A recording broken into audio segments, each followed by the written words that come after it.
그죠? 예. 여러분의 삶의 그 고백이 여러분의 삶에 하나님이 실제로 존재하시고 임재하시는 삶의 실제로 여러분의 삶이 경험될 수 있기를 축복합니다. 예. 오늘 본문의 이야기는 이스라엘 백성들의 땅과 관련된 이야기예요. 땅. 아주 중요합니다. 이 땅을 하나님이 주신다는 건 아주 중요한 영적인 의미가 있어요.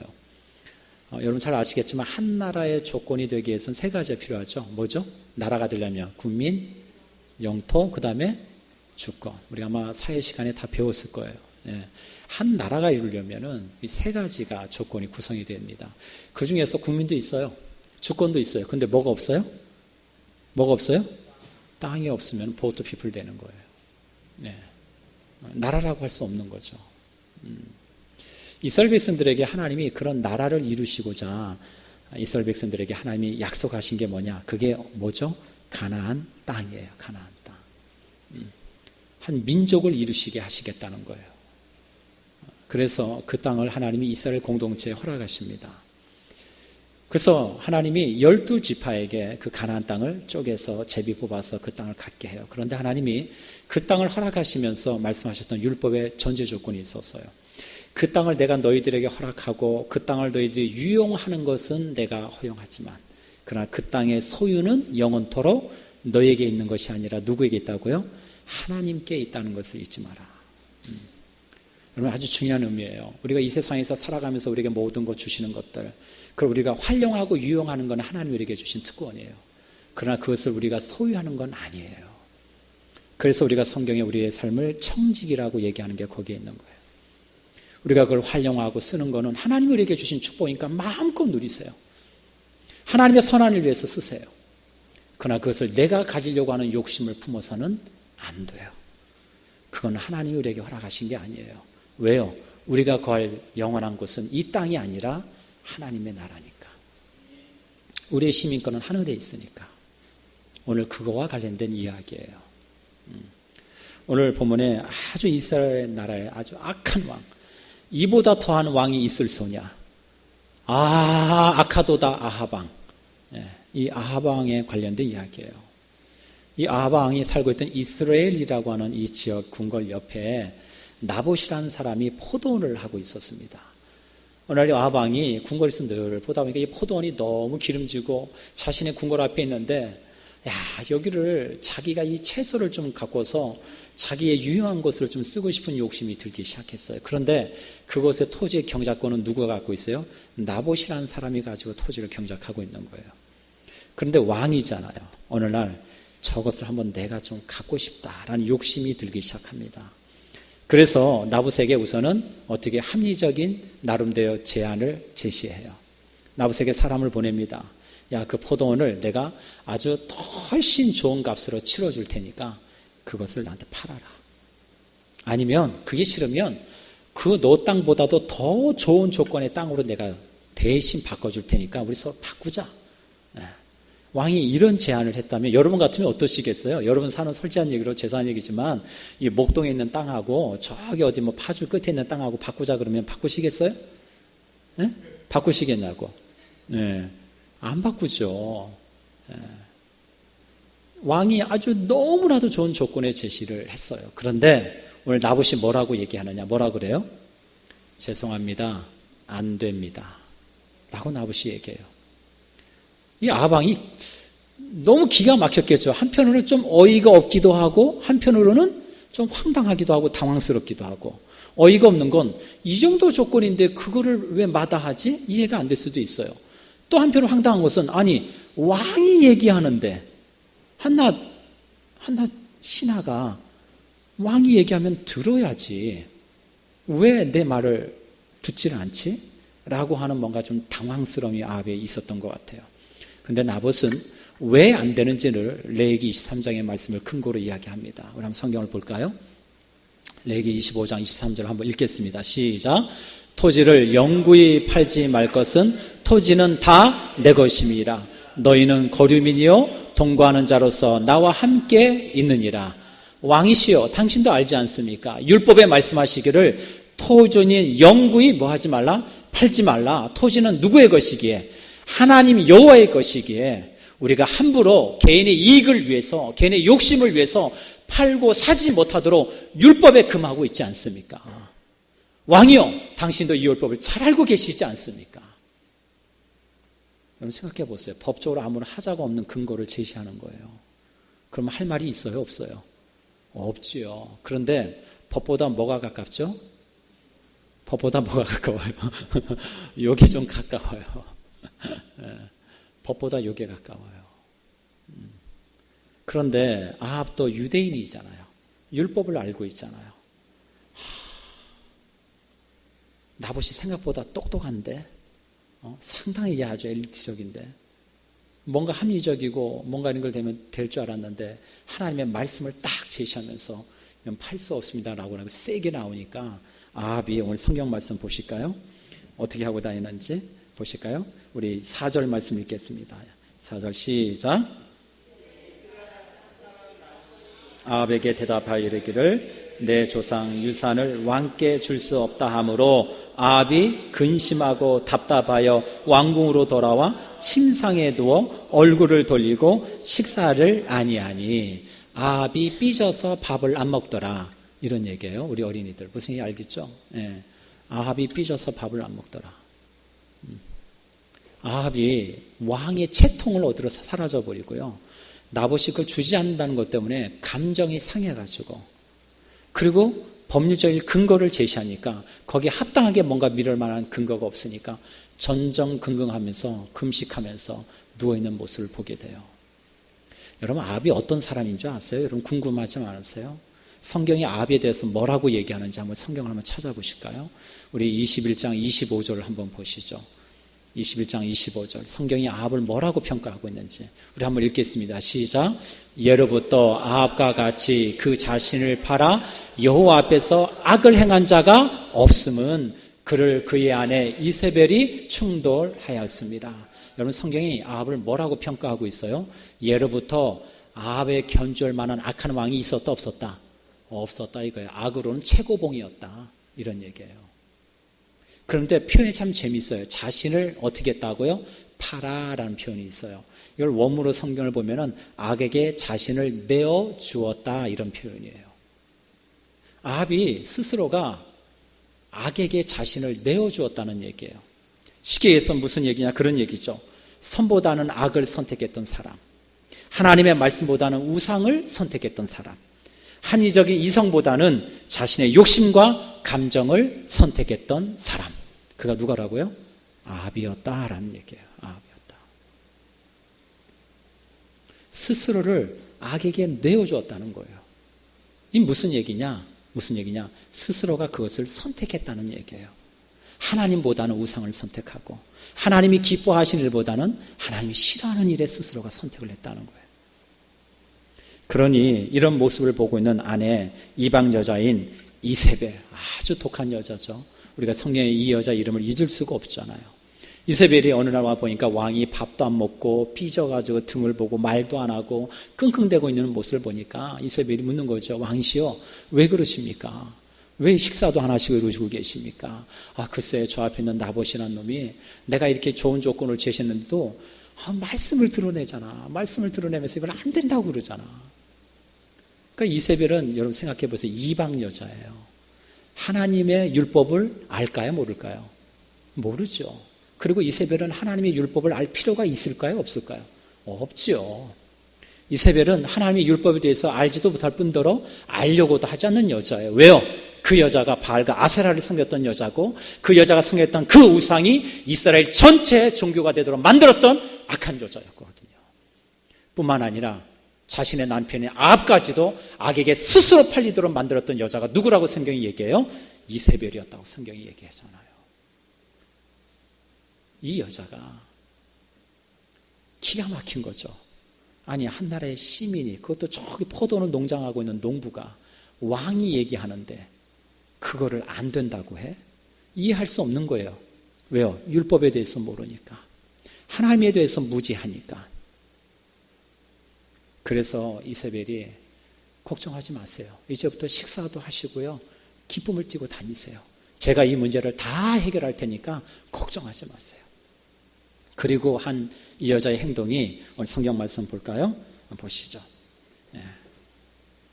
우리 8절 한번 보겠습니다. 7절, 8절 한번 읽겠습니다. 시작. 그의 아내 이세벨이 그에게 이르되 왕이 지금 이스라엘 나라를 다스리나이까? 일어나 식사를 하시고 마음을 즐겁게 하소서. 내가 이스라엘 사람 나봇의 포도원을 왕께 드리다 하고 아합의 이름으로 편지들을 쓰고 그 인을 치고 봉하여 그의 성읍에서 나봇과 함께 사는 장로와 기죽들에게 보내니. 여러분 참 재밌는 장면이 나오죠. 옛날이나 지금이나 권력 있는 사람들이 자신의 어떤 이 권위를 이용해서 악한 일을 도모하고 자신의 부끄러운 일을 감추는 일에는 하나도 틀리지 않구나 라는 게 성경에 동일하게 나와요. 걱정하지 말래요. 자신 일을 다 해결하겠대요. 그리고 한 게 이세벨이 뭐냐면 부정이에요. 공문서 위조부터 합니다. 왕이 써야 될 문서를 누가 써요? 지가 써요. 그리고 왕이 쓴 것처럼 꾸며요. 왕의 직인을 찍습니다. 그리고 성문마다 뭐라고 편지를 써느냐? 나봇이라는 사람이 하나님과 왕을 저주했다. 여러분 유대인들에게 있어서 하나님을 저주한다는 건 있을 수 없는 일이죠. 그렇지 않아요? 아주 무서운 죄예요. 무서운 죄. 감히 하나님을 저주해요? 그리고 하나님이 세우신 자를 저주해요? 이거는 돌에 맞아 죽어야 될 무서운 죄인 거예요. 그래서 공문서 위조를 해서 성에 살고 있는 장로들에게 편지를 다 보냅니다. 그리고 증인 둘을 세웠어요. 불량배 두 사람을 세워서 성경에 보면 율법에 보면 어떤 일이든 너희가 두세 사람의 증인을 세워서 그 일을 공정하게 처리하라고 율법에 말씀하시거든요. 그래서 두 사람의 증인을 사가지고 그들이 봤습니다. 나봇이 하나님을 저주하고 왕을 저주한 것을 우리가 똑똑히 들었습니다. 똑똑히 보았습니다. 라고 하고 하는 증인들을 세워서 그러니까 다시겠어 처음부터 끝까지 다 뭐예요? 불법인 거죠. 다 악한 행위인 거예요. 그런 일을 꾸며서 결국은 나봇이 어떻게 됩니까? 나봇이 공개석상에서 사람들에게 잡혀다가 돌에 맞아 죽어요. 오늘 본문의 이야기가 이 이야기입니다. 하나님이 이 이야기를 성경에 우리에게 왜 말씀하실까요? 여기까지 이야기가 오늘 제가 말씀드리는 전개의 내용이에요. 뭘 우리에게 교훈하려고 이 말씀을 주실까요, 여러분? 표면적으로 드러나는 이유를 하나 든다면 욕심을 부리지 말아라. 이렇게 이야기할 수 있겠죠. 그러나 더 중요한 메시지가 이 안에 있어요. 오늘 성경 말씀에 아합이라는 사람이 나옵니다. 그리고 나봇이라는 사람이 나와요. 그리고 이세벨이라는 사람이 나옵니다. 그리고 또 한 사람이 등장해요. 우린 거기에 초점을 맞춰야 돼요. 그 또 한 사람이 등장하는데 그 사람이 누구죠? 그 사람이 누구예요? 성경에 그 또 한 사람이 등장합니다. 그 사람이 누구예요? 예? 누구죠? 예, 오늘 본문의 말씀에는 안 나오지만 그 다음부터 나오면 그 또 한 사람이 등장하는데 하나님의 선지자 엘리야가 등장해요. 엘리야. 여러분 여기에 중요한 메시지가 있는 거예요. 악한 사람이 있는데 그 악한 사람의 모든 행위와 악한 일을 통해서 선한 사람이 죽음에 이르게 돼요. 그리고 그렇게 이야기가 끝났다면 성경의 이야기가 굳이 나봇의 이야기가 기록될 이유가 있었을까요? 이게 뭐가 무슨 얼마나 이렇게 굳이 성경에 한 장을 할애해 가면서까지 쓸 이야기가 아니에요. 그런데 그 다음에 또 한 사람이 등장을 해요. 그게 누구냐? 엘리야라고 하는 하나님의 선지자예요. 뭘 얘기할까요, 여러분? 하나님이 다스리고 계시는 통치하시는 그 나라에 하나님을 저버린 하나님의 백성 뿐만 아니라 하나님을 저버리도록 추종하고 그 일을 도모하고 과거나 예로나 지금까지 그렇게 악하지 않았던 왕이 없을 정도로 하나님이 평가하신 아합이라는 사람 때문에 하나님의 선한 백성이 죽음에 이르는 그 사건 가운데 또 한 사람 엘리야를 등장시켜서 하나님 뭘 말씀하려고 하실까? 우리는 거기에 성경의 메시지를 우리가 지켜봐야 됩니다. 그 엘리야가 등장함으로 오늘 19절에 이렇게 말씀하셔요. 한번 보실까요? 19절에 엘리야가 아합을 찾아가서 이렇게 이야기합니다. 19절 한번 보실까요? 자, 읽겠습니다. 시작. 너는 그에게 말하여 이르기를 여호와의 말씀이 내가 죽이고 또 빼앗느냐 하고 하셨다 하고 또 그에게 이르기를 여호와의 말씀이 개들이 나봇의 피를 핥은 곳에서 개들이 내 피 곧 내 몸의 피도 핥으리라 하였다 하라 라고 말씀하고 계셔요. 여러분, 이게 엘리야가 등장해서 하나님이 너 아합에게 가서 이 말씀을 가서 전해, 내 메시지를 그에게 전해. 근데 그 메시지가 무슨 메시지예요? 아합에게. 아합의 뭐죠? 사망 선고죠. 내가 너를 똑같이 나봇이 흘렸던 그 피를 걔가 흘린 것처럼 너의 피도 똑같이 그렇게 흘리도록 하나님이 심판하시겠다. 아합에게 아주 강한 경고를 하고 계시는 거죠. 여러분, 이것은 우리에게 가장 중요한 메시지, 오늘 말씀을 통해서 우리에게 중요한 메시지 한 가지를 던져요. 오늘 제가 설교의 제목을 삼은 겁니다. 한번 따라해 보시죠. 엘 로헤이. 이게 무슨 뜻이죠? 엘 로헤이가 무슨 뜻이에요? 네, 따라해 보시죠. 감찰하시는 하나님. 예, 감찰하시는 하나님이에요. 엘 로헤이. 하나님은 모든 것을 다 보고 계신다라고 하는 거예요. 여러분, 이 메시지를 통해서 우리가 간단하게 한 3가지 정도 보길 원하는데, 첫 번째 아까 말씀드렸죠. 다 이 모든 일이 아합이 합리적인 이성이나 하나님의 말씀을 따랐다면 이런 일이 일어났을까요? 그렇지 않죠. 결국은 욕심이 잉태한 즉 뭘 낳아요? 그렇죠. 그것이 결국 사망에 이르게 되는. 그래서 로마서 8장 5절 6절에 육신을 따르는 자는 육신의 일을, 영을 따르는 자는 영의 일을 생각하나니 영의 생각은 사망이요, 육의 생각은 사망이요, 영의 생각은 생명과 평안이니라. 사도 바울은 디모데에게 이런 이야기를 합니다. 그리스도인의 모든 이에게 자족하는 마음이 있으면 그것이 경건에 큰 유익이 될 뿐만 아니라 모든 일만하게 뿌리가 어디에 있다고요? 돈에 있다라고 얘기해요. 그래서 항상 우리가 하나님이 내게 주신 것에 대해서 감사할 줄 알고 자족하는 마음이 얼마나 중요한 것인가, 그것이 우리가 경건하게 살아가는데 얼마나 큰 힘이 되는 것인가를 성경이 말씀하고 계셔요. 아합이 육신의 일을 도모하고 육신의 일을 따라 결국 사망에 이르게 되는, 근데 그 사망이 결국 선한 한 사람의 생명을 빼앗아감으로 말미암아 자신의 목숨까지도 하나님 앞에 사망 선고를 받아야 되는 그런 안타까운 결과로 나아가는 것을 우리가 성경을 통해서 보게 됩니다. 두 번째로는 아까 제가 말씀드렸죠. 누가 보고 계신다고요? 누가요? 엘로헤이, 하나님이 보고 계신다는 거예요. 오늘 이 말씀을 보면은 참 그런 생각이 들어요. 아니, 하나님께서 다스리시는 나라이고 그 백성인데 아합이 저렇게 악한 일을 저지르는 거 보면서 의로운 한 사람을 저렇게 사망에 이르도록 하나님이 왜 그걸 보고만 계시지? 왜 그거에 대해서는 아무런 조치도 하지 않으시지? 도대체 하나님은 뭘 하고 계신 거지? 여러분, 그런 의문이 들지 않습니까? 여러분, 인생을 살다 보면은 하나님 왜 하나님 공의로 하나님 심판하지 않으시죠? 왜 하나님의 주권을 나타내지 않으시죠? 왜 저 악한 일들을 그냥 보고만 계시죠? 라고 하는 질문을 던질 수 있어요. 마찬가지입니다. 오늘도 나봇이 잘못한 게 뭐가 있어요? 그가 잘못한 건 한 가지도 없어요. 그는 오로지 하나님의 말씀과 율법을 따라서 살려고 했을 뿐이에요. 하나님이 아니라고 아닌 것은 아닌 거죠.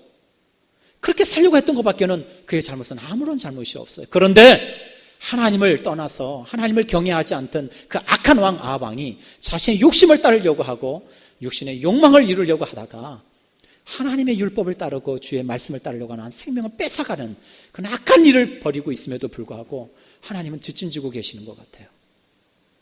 그런데 오늘 성경 말씀을 보면 그렇지 않다는 걸 발견하게 돼요. 우리 16절 18절 말씀을 한번 보실까요? 한번 보겠습니다. 21장 16절 한번 보시죠. 16절 시작.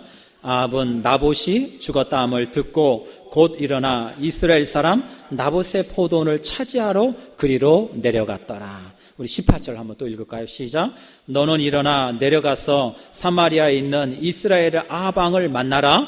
그가 나봇의 포도원을 차지하러 그리로 내려갔나니. 여러분, 여기에 보면 두 사람이 충돌이 나옵니다. 오늘 성경 말씀 16절에는 이제 모든 것이 나봇이 죽었다는 얘기를 들었어요. 이제 나봇의 포도원은 주인이 사라졌어요. 주인이 없는 땅이 되어버렸어요. 그러니 이제는 뭐예요? 손 안 대고 코 푸는 격이 된 거죠. 이제 아합은 가서 어떻게 하면 돼요? 그 땅을 이제 왕의 이름이라고 가서 찍으면 되는 거예요. 룰루랄라한 거죠. 역시 내 부인은 역시 대단해. 그러면서 기쁜 마음으로 모든 게 순조롭게 될 줄 알고 생각하고 나봇의 포도는 기쁜 마음으로 좀 내려가고 있어요. 왜요? 이 땅은 내 거다라고 선포하려고요. 그런데 한편으로는 누가 또 그 땅을 내려가고 있어요? 누가요? 엘리야가 내려가고 있어요. 엘리야가 내려간다는 건 누가 내려가는 거예요? 하나님이 내려가고 계시다는 얘기예요. 참 이게 우리에게 주시는 놀라운 은혜인 거예요. 악한 사람의 행위가 그대로 순조롭게 되어가는 것처럼 보일지 모르지만 반면에 누가 또 일하고 계시고 보고 계셔요? 하나님이 보고 계시고 하나님이 일하시고 계시다는 걸 성경이 우리에게 말씀하고 계시는 거예요. 하나님이 안 보시는 것 같죠? 하나님이 계시지 않는 것 같죠? 아니요, 그렇지 않습니다. 우리 하나님은 엘 로헤이 하나님이 되셔요. 그리고 우리 하나님은 일을 지금도 하고 계시는 하나님이세요. 두 사람이 포도원으로 내려갑니다. 그리고 두 사람이 포도원에서 만나요. 그러고 나서 그 포도원에 만난 엘리야가 하나님의 입술의 그 주장하심을 따라서 오늘 19절의 말씀을 선포하는 거예요. 아방이요, 당신의 그 악한 행위를 하나님이 다 보셨습니다. 그리고 당신이 그 아합의 의로운 피를 흘리신 것처럼 당신의 피도 똑같이 그 피를 흘리게 하실 뿐만 아니라 당신의 그 피 흘리심을 개들이 할게 될 것입니다. 여러분, 이 말을 들을 때 얼마나 두려웠겠어요. 여러분, 지금 쉽게 얘기하면 사망 선고받은 거예요. 당신은 하나님의 생명을 거두어 가실 것입니다. 무서운 얘기인 거죠. 여러분, 이 이야기를 듣고 아합이 지금 어떻게 반응하는 줄 아세요? 오늘 성경 말씀 보시죠. 21장 27절 보시죠. 27절에 보시면 우리 한번 읽겠습니다. 시작. 그의 옷을 찢고 굵은 배로 몸을 동이고 금식하고 굵은 배에 누우며 또 풀이 죽어 다니더라. 여러분, 참 재밌는 표현이 나오죠. 풀이 죽어 다니더라. 여러분, 금방까지만 해도 이세벨 때문에 기세 등등 해가지고 이제 모든 것이 순조롭게 잘 되는 줄 알고 역시 내가 이스라엘의 왕이구나 라는 생각을 마음 가지고 자만했겠죠. 그런데 하나님이 나타나셔서 아바, 내가 내 생명을 취할 것인데 네 그 몸뚱아리, 피 흘린 그 몸뚱아리를 개들이 핥는 저주가 너에게 임할 거야. 여러분, 그 얘기를 들으니까 아합이 마음이 얼마나 두려웠겠어요. 그리고 오늘 성경 말씀에 아합이 어떻게 했다 그래요? 금식했다 그래요. 옷을 찢고 금식하고. 여러분, 저는 이 장면을 볼 때 저는 좀 또 이해가 안 되는 부분이 있어요. 여러분, 아합이 진심으로 회개를 했을까요? 아니면 그냥 그렇게 하는 척을 했을까요? 여러분들에게 물을게요. 아합이 정말 진심으로 막 두려워 떠는 마음으로 회개를 했을까요? 아니면 이 상황은 모면해야 되니까, 모면해야 되니까, 그래도 어떻게 하나님 앞에 좀 회개하는 척이라도 해야 되니까 그렇게 했을까요? 그럼 어떻게 했을까요? 어떤 것 같으세요? 어려우세요? 이 두 가지인데? 그런데 하나님의 반응을 봐야 돼요. 우리가 마지막으로 얻기 원하는 게 보세요. 29절. 엘리야는 하나님, 왜 저 악한 왕을 그냥 내버려 두십니까? 라고 반문했을지 모르지만 우리 하나님은 그렇게 보시지 않으셨어요. 29절 한번 다 같이 읽겠습니다. 시작. 아합이 내 앞에서 겸비함을 내가 보느냐? 그가 내 앞에서 겸비함으로 내가 재앙을 저희 시대에는 내리지 아니하고 그 아들의 시대에야 그의 집에 재앙을 내리리라 하셨더라. 예. 하나님은 어떻게 보셨어요? 아합을 뭘 했다고 보셨어요? 아합이 겸비했다, 겸손함을 갖췄다라고 하나님이 보셨어요. 주 안에 사랑하는 우리 성도 여러분, 저는 이 말씀을 이렇게 적용하고 싶어요. 제 마음 한편에도 말씀을 보면서 과연 하나님이 이 아합의 중심을 모르셨을까? 그렇게 악한 왕이었고 그 끝이 결국은 교만 때문에 죽었던 아합인데 정말로 이 아합이 겸비했다는 걸 하나님이 보신 건가? 이런 의문이 들 수도 있어요. 여러분, 그 전에 우리의 삶을 한번 돌아봤으면 좋겠어요. 여러분, 진정으로 하나님 앞에 우리의 이 죄성에 대해서 하나님 앞에 회개하십니까?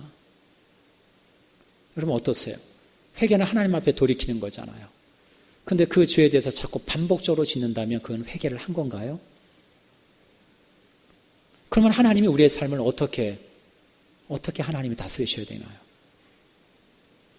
그런데 저는 참 너무나도 감사한 것은 하나님께서 우리 가운데 함께 하실 뿐만 아니라 하나님이 은혜 베푸시는 주체가 되심을 믿고 우리의 모습이 비록 연약함 때문에 우리가 죄인이라는 죄성 때문에 완전히 죄에게서 돌이키지는 못하더라도 그 죄에서 돌이키려고 하는 그 모습만으로도 하나님은 어떻게 여기신다는 거예요? 어떻게 여기신다는 거예요? 하나님은 긍휼히 여기신다는 거예요. 여러분 이걸 믿으셔야 돼요. 아합의 인생을 보면서 저는 그게 은혜라고 믿는 거예요.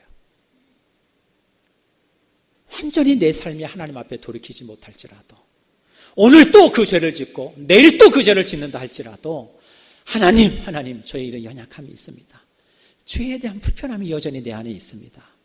하나님 이 연약한 인생을 하나님 긍휼히 여겨주세요 라고 하나님 앞에 고백하고 기도하고 또 내일 엎드려진다고 할지라도 하나님은 우리에게 뭘 베풀어 주시는 하나님이시라고요?